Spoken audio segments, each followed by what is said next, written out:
Hello traders. तो आज हम लोग बात करेंगे 24 अक्टूबर की मार्केट की एनालिसिस करेंगे कि किस प्रकार से हमें 24 अक्टूबर को काम करना है। तो ये निफ्टी का डेली फ्रेम चार्ट है। तो इसकी जो निफ्टी की जो क्लोजिंग है वो आप देख सकते हैं। 100 मूविंग एवरेज के नीचे ये क्लोजिंग दिया है। साथ ही साथ ये जो पिछले जो उसकी कैंडल थी उसके भी नीचे इसका अपना आज का क्लोजिंग दिया है, जो कि ये पूरी तरह से इंडिकेट करता है कि कल भी हमें इस निफ्टी में फॉल देखने को मिल सकता है। इसकी फॉल कंटिन्यू हो सकती है। और जैसे कि हमने पहले आपको बताया था कि निफ्टी में यदि फॉल आती है तो और हमें 300-400 पॉइंट की फॉल देखने को मिल सकता है। इसका नेक्स्ट जो सपोर्ट है वो पूरी तरह से 24,000 के आसपास ही है। उससे पहले इसकी कोई मेजर सपोर्ट नहीं मिल रही है ऑप्शन चेन में भी हमें। तो चलिए हम लोग देखते हैं 5 मिनट चार्ट पे कि कल किस प्रकार से हमें काम करना रहता है। कल निफ्टी का एक्सपायरी भी है। तो निफ्टी में आज थोड़ा सा रिकवरी, उसको हम रिकवरी नहीं बोल सकते हैं, शॉर्ट कवरिंग बोल सकते हैं कि थोड़ा शॉर्ट कवरिंग आई हुई थी। जो कि हमारा कल का जो स्ट्रेटेजी था उस हिसाब से यदि आप थोड़ा सा बाइंग किए होंगे तो आपको प्रॉफिट मिला है। फिर जैसे ही निफ्टी आपका 24,550 के अबव में गई, फिर 24,580 के आसपास गई, आपको जबरदस्त सेलिंग का प्रेशर आया है। वहां से लगातार आपको नीचे सेलिंग की ओर धकेला गया है। नया जो सेलर्स है वो एंट्री बनाए हैं और अपना पोजीशन बनाए हुए हैं।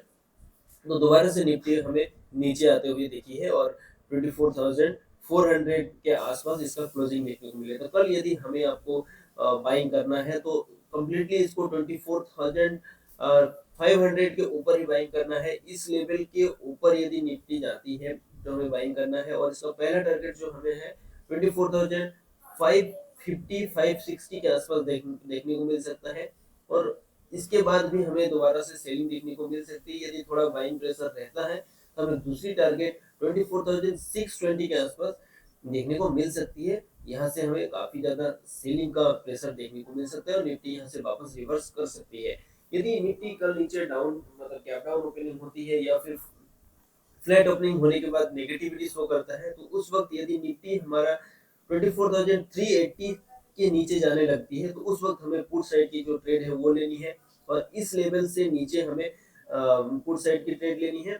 और इसका जो पहला टारगेट है वो हमें 24,320 के आसपास लेना है। इसका पहला टारगेट रहेगा। और दूसरे टारगेट की बात करें तो 24,260 या 280 के आसपास निफ्टी के डाउनफॉल पर यह दूसरा टारगेट हम बुक कर सकते हैं। तो इस प्रकार से हमें निफ्टी में कल काम करनी है। इसका एक्सपायरी भी है, देखते हैं कल किस प्रकार से हम प्रॉफिट बना पाते हैं। तो चलिए बैंक निफ्टी को थोड़ा सा देख लेते हैं। तो बैंक निफ्टी की बात करें तो यह भी हमारी जो पिछली कैंडल है, पिछली डे का जो कैंडल का क्लोजिंग है उससे नीचे आके इसका क्लोजिंग दिया है। लेकिन इसमें थोड़ा बहुत हो सकता है कि कल शॉर्ट कवरिंग भी आए। आज जेहेतु एक्सपायरी था तो उसकी ज्यादा शॉर्ट कवरिंग कुछ आई नहीं थी। चलिए देखते हैं कल किस प्रकार से होता है। लेकिन अभी भी इसको देखते हुए नेगेटिविटी इसमें बनी हुई है। इसका फॉल अभी भी हो सकता है कल, कोई अभी कुछ कहा नहीं जा सकता है। तो इसकी 5 मिनट के चार्ट पे कल किस प्रकार से काम करते हैं उसके बारे में हम चर्चा कर लेते हैं। तो बैंक निफ्टी कहे तो पूरी तरह से पूरी दिन साइडवेज रही है, इस जोन के बीच फंसी हुई रही है। इसके ऊपर ना गई है ना नीचे गई है, प्रीमियम पूरा टिके हुआ है। स्टार्टिंग में काफी ज्यादा वॉलेटिलिटी थी लेकिन उसके बाद कोई भी मूवमेंट देखने को हमें नहीं मिला है। तो कल के डेट पे भी यदि हमें बाइंग करना है तो बैंक निफ्टी को 51,350 से ऊपर जाना पड़ेगा तभी हम बाइंग कर सकते हैं। यदि इसके ऊपर जाती है तो हम बाइंग कर सकते हैं। और हमारा पहला टारगेट जो रहेगा वो 51,500 के आसपास पहला टारगेट रहेगा। और दूसरे टारगेट की बात करें तो 51,650 या 670 के आसपास इसका दूसरा टारगेट हम देखने को मिल सकता है। यहाँ से बैंक निफ्टी में दोबारा से सेलिंग प्रेशर देखने को मिल सकता है, बैंक निफ्टी रिवर्स हो सकती है।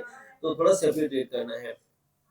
इसकी अगर डाउन साइड की ट्रेड की बात की जाए तो ये हमें आपको दोबारा से कल के जैसा ही आपको जैसे लेवल्स दी गई थी 51,150 से नीचे जाने पर इस लेवल को काफी ज्यादा ये सपोर्ट किया है। यदि इसको ब्रेक करके नीचे जाता है तो डेफिनेटली आपको 100 से 150 पॉइंट की मूव देखने को मिलेगी, जो कि आपको पहला सपोर्ट बनता है 51,000। इसको पहला टारगेट रहेगा। यदि इसके बाद भी बैंक निफ्टी में हमें फॉल देखने को मिलता है, बियरिश कैंडल बनता है, हमें नेगेटिविटी शो करते हैं, तो हम दूसरे टारगेट 50,850 के आसपास दूसरा टारगेट ले सकते हैं। और तीसरे टारगेट की बात करें तो ये हमारा 50,600 के आसपास हम दूसरा टारगेट, यानी मैग्निटी इतना तक भी फॉल कर सकता है, यहाँ तक हम इसका तीसरा टारगेट देख सकते हैं। तो इस प्रकार से हमें कल काम करना है। तो चलिए आशा करता हूँ आप सभी कल प्रॉफिटेबल बनेंगे और हमारे टेलीग्राम के साथ जुड़े रहिए ताकि आपको फ्री में अपडेट्स मिलती है, पूरी डिसिप्लिन और गाइडेंस के साथ आपको ट्रेड दिया जाता है। लिंक डिस्क्रिप्शन में और कमेंट बॉक्स में जाके फ्री टेलीग्राम को ज्वाइन कीजिए ताकि आपको बेहतर ट्रेडर और डिसिप्लिन ट्रेडर बनाने का कर्तव्य दायित्व हम रखे हुए हैं। तो चलिए मिलते हैं आपको नेक्स्ट वीडियो में।